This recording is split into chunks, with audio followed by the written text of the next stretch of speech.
What if I told you that New Zealand's rugby team is facing a crisis that could reshape their entire season?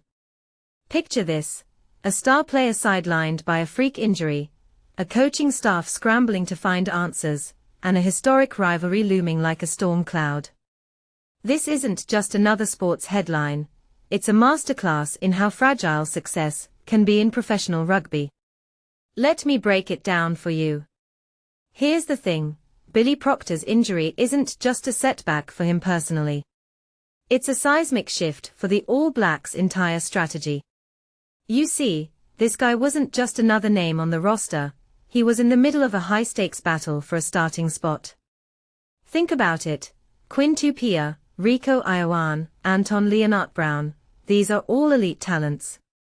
Now, with Proctor out for 10 to 12 weeks, the coaching staff has one fewer option to test in a position that's still up for grabs.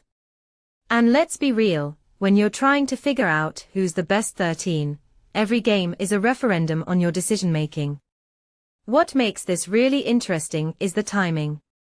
This injury happens during a tour that's already been a rollercoaster.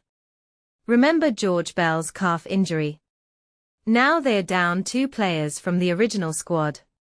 It's like watching a chess game where your pieces keep getting knocked off the board. Dave Rennie, the head coach, is in a tough spot. He's got to balance immediate results with long-term planning. And honestly, I think he's underestimating how much this will hurt their momentum. When you're on a tour like this, every game is a chance to build confidence. Now they've got to rebuild from scratch. Let's talk about the bigger picture here. Rugby is a sport where injuries are inevitable, but this feels different.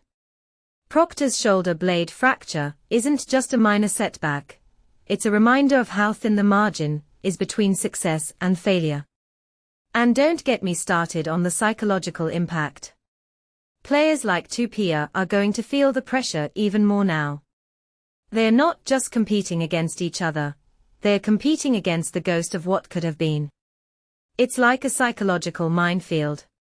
Oh, and then there's Ma'a Nonu making his debut for the Sharks. At 44, he's a living legend. But here's the kicker: he's playing for a team that's literally trying to prove itself.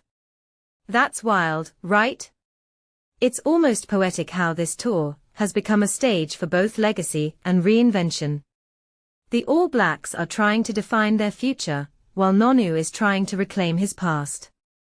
It's a fascinating collision of eras. So what does this all mean?